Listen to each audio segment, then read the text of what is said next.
Hello everybody, welcome back to another video. आज के video में we will be learning about unit tests.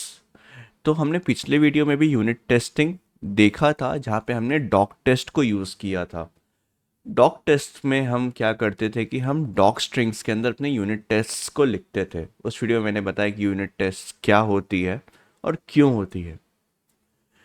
इस video में हम देखेंगे एक दूसरा मॉड्यूल जिसका नाम ही है यूनिट टेस्ट, और हम ये क्यों सीख रहे हैं और डॉक टेस्ट की क्या खामियां हैं वो भी मैं आपको बताऊंगा। देखिए, डॉक टेस्ट एक बहुत इंट्री लेवल यूनिट टेस्टिंग की टूल है जो पाइथन के अंदर ऑलरेडी रहती है, जिससे जिसे यूज़ करके हम स्टैटिक टेस्ट्स लिख सकते हैं। पर ऐसे इंटरप्राइज लेवल सॉफ्टवेयर्स में, किसी भी लार्ज स्केल प्रोजेक्ट्स में ऐसे बहुत से फीचर्स होते हैं जो हमें चाहिए होती है, जो डॉक टेस्ट हमें नहीं प्रोवाइड करती है। तो किसी भी नॉविस स्केल प्रोजेक्ट के लिए डॉक टेस्ट काफ़ी सही है, पर किसी भी प्रोफेशनल ग्रेड प्रोजेक्ट के लिए हमें बहुत सारी रिक्वायरमेंट्स रहती है जो डॉक टेस्ट नहीं पूरी कर पाती है। इसी कारण से पाइथन के अंदर एक और स्टैंडर्ड लाइब्रेरी जिसका नाम है यूनिट टेस्ट्स। इस वीडियो में मैं आपको यूनिट टेस्ट के बारे में बताऊंगा। मैं इस वीडियो में कोशिश करूंगा कि मैं कितना प्रैक्टिकल पॉइंट ऑफ व्यू से इसे बता सकूं, और उसके संग ही मैं यहाँ पे ज़्यादा थ्योरीज में फोकस नहीं करूँगा। मैं अगर चाहूँ तो इसके ऊपर बहुत सारे थ्योरीज आपको बता सकता हूँ, पर देन वीडियो बड़ा बोरिंग सा हो जाएगा, और मैं ये नहीं चाहता हूँ। मैं जानता हूँ अधिकतर जो हमारे ऑडियंस है वो प्रैक्टिकल ज़्यादा सीखना चाहते हैं। वो वो अपने काम को जल्दी निकालना चाहते हैं। अधिकतर इस वीडियो के ऑडियंस जो होने वाले हैं वो यूनिट टेस्ट लिखना सीख रहे हैं, वो नए नए होंगे यूनिट टेस्ट को लिखने के लिए, और वो बड़ा कंफ्यूज सा होंगे कि कैसे ये लिखा जाता है। तो उनके लिए ये वीडियो बनाया गया है। तो देरी किए बिना चलिए शुरू करते हैं। तो चलिए, मैं एक सिंपल सा पहले तो एक फाइल बनाता हूँ, पाइथन फाइल sample.py। sample.py बनाने के बाद मैं सबसे पहले यहाँ पे जो करूँगा, पहले तो इसको बड़ा कर लेते हैं। हाँ, सबसे पहले हम यहाँ पे यूनिट टेस्ट मॉड्यूल को इम्पोर्ट करेंगे। ठीक है, सबसे पहला चीज़ हम यूनिट टेस्ट मॉड्यूल को इम्पोर्ट करें। इसके लिए आपको कुछ भी पिप इंस्टॉल करने की ज़रूरत नहीं है, ऑलरेडी आपके पाइथन लाइब्रेरी में रहती है, पाइथन के अंदर रहती है। ठीक है, अब एक सिंपल सा हम एक फंक्शन लिखते हैं। सपोज कि हम ऐड टू नंबर्स का एक फंक्शन लिखते हैं, जहाँ पे मैं def add a plus b, simple सा मैंने फंक्शन लिख दिया। अब इस फंक्शन के लिए हम कई यूनिट टेस्ट लिखेंगे। ठीक है, तो एक यूनिट टेस्ट मॉड्यूल को यूज करके टेस्ट कैसे लिखा जाता है, अब वो यहाँ से स्टार्ट होगा।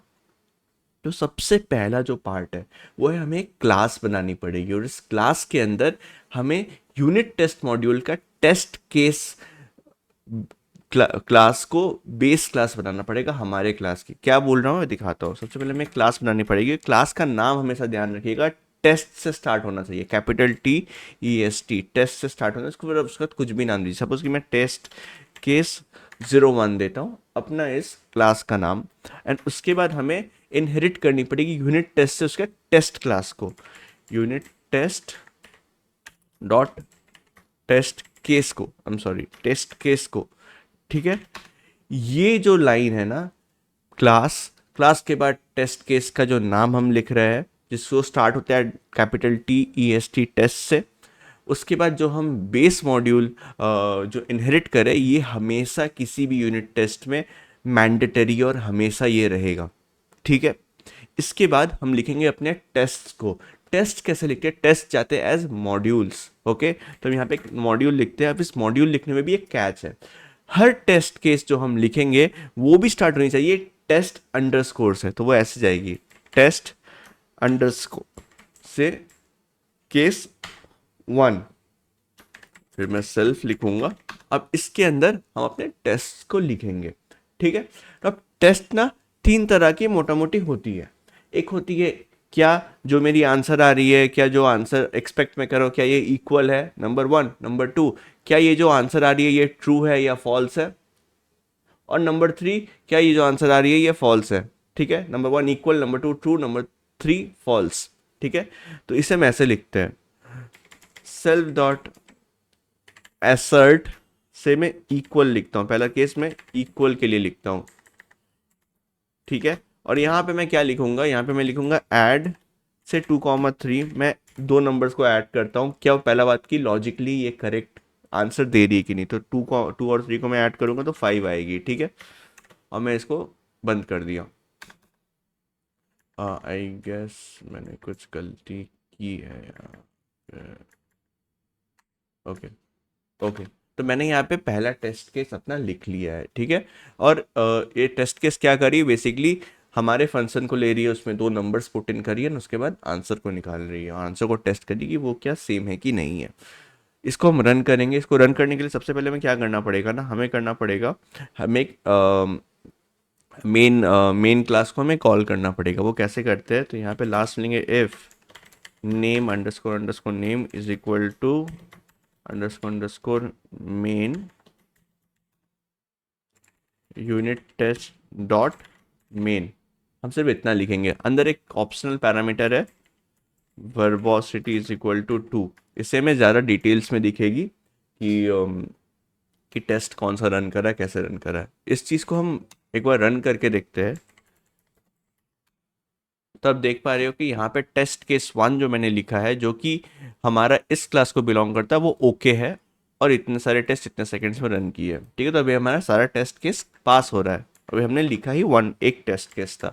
अब इसमें मल्टीपल टेस्ट केस इस तरीके से लिख सकते हैं। फॉर इंस्टेंस टेस्ट केस 2 में लिख रहा हूँ। टेस्ट केस 2 में मैं क्या करता हूँ, एसर्ट इक्वल को यूज़ करता हूँ। मैं सेल्फ डॉट एसर्ट इक्वल, क्या एसर्ट इक्वल करेंगे हम। एसर्ट इक्वल ये करते हैं कि जब मैं दो इंटीजर को जब मैं ऐड करता हूँ, क्या मेरा आउटपुट इंटीजर आ रहा है, तो होनी चाहिए दो इंटीजर। सपोज 3,4 को इस इंस्टेंस ऐड से 3,4 इज इंट। ठीक है, तो मैं यहाँ पे देख रहा हूँ क्या जब मैं ऐड कर रहा हूँ 3,4 को, तो जो मेरी आउटपुट आई है क्या वो इंटीजर है। ये इंपॉर्टेंट है क्योंकि यहाँ पे बहुत कई तरह के चीज़ें आ सकती है ना, कई तरह के इनपुट्स हमें यूजर से मिल सकती है। वैसे ही हम कर सकते हैं test case, sorry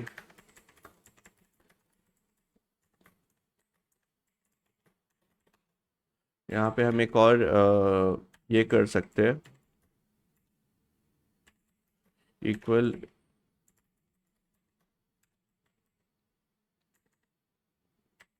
add 2.3 comma 4.5 is a float.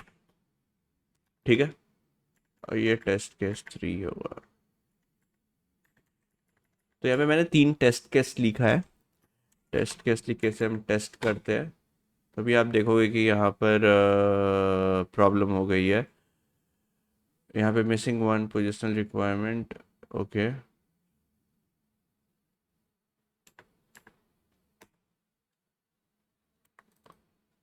इस instance this an integer. Okay, यहाँ पे मैंने एक गलती कर दी है। यहाँ पे एसर्ट इक्वल नहीं होगा क्योंकि एसर्ट ट्रू हो, क्योंकि यहाँ पे हम ट्रू फॉल्स के लिए चीज़ों को देख रहे हैं। ठीक है, ओके गुड। तो यहाँ पर हम इस तरीके से ही यूनिट टेस्ट्स को लिखते हैं। तो सिंपल है, पहले हमने एक फंक्शन डिफाइन कर दिया, जो भी फंक्शन, ये फंक्शन किसी और मॉड्यूल में भी हो सकता है। यहाँ पे मैंने डेमोन्स्ट्रेट करने के लिए इसी मॉड्यूल में इसे लिखा है। उसके बाद मैंने एक यूनिट टेस्ट का एक प्री डिफाइंड फॉर्मेट है, उस प्री डिफाइंड फॉर्मेट को मैंने यहाँ पे लिखा है। उसके बाद उसके अंदर मैंने मल्टीपल टेस्ट लिखी है। यहाँ पे मैंने एसर्ट इक्वल्स का यूज़ किया, जब मैं इक्वल है कि नहीं इसे टेस्ट कर रहा हूँ। और उसके बाद मैंने एसर्ट ट्रू का एक यूज़ किया, जहाँ मैं देख रहा हूँ कि ये जो भी मेरी टेस्ट केस मैंने लिखा है, इसमें इसकी वैल्यू ट्रू आ रही है या फॉल्स आ रही है। ठीक है, यहाँ पे ऐसे ही एक और फंक्शन है, इसका नाम है एसर्ट फॉल्स। उसमें हम टेस्ट करें कि जो मेरी कंडीशन है क्या वो फॉल्स आ रही है कि नहीं। जैसे एसर्ट ट्रू का वो ऑपोजिट है और कुछ नहीं। हम इस तरीके से यूनिट टेस्ट को रन करते हैं। इसे लिखना काफ़ी आसान है। वैसे अगर आप थोड़ा सा इसमें ध्यान लगाए तो इसको मतलब ज़्यादा कोई रॉकेट साइंस नहीं इसे लिखने में। सबसे इम्पॉर्टेंट चीज़ है कि हम किस तरीके से प्लानिंग करें यूनिट टेस्ट को लिखने के लिए, क्या क्या टेस्ट केसेस हम अपने माइंड में बना पा रहे हैं, और उस तरीके से हम इसको इस तरह से यहाँ पे पुट इन कर रहे हैं। ठीक है, सो यही है बेसिकली यूनिट टेस्ट। और आशा करते हैं वीडियो मतलब आपके लिए हेल्पफुल होगा। अगर हेल्पफुल लगा किसी भी तरह से तो प्लीज़ वीडियो को लाइक कीजिएगा। चैनल पे नए हो चैनल को सब्सक्राइब कीजिएगा, और किसी भी नए तरह का वीडियो अगर आपको देखना है तो प्लीज़ मुझे कमेंट सेक्शन में बताइएगा। Thank you, take care.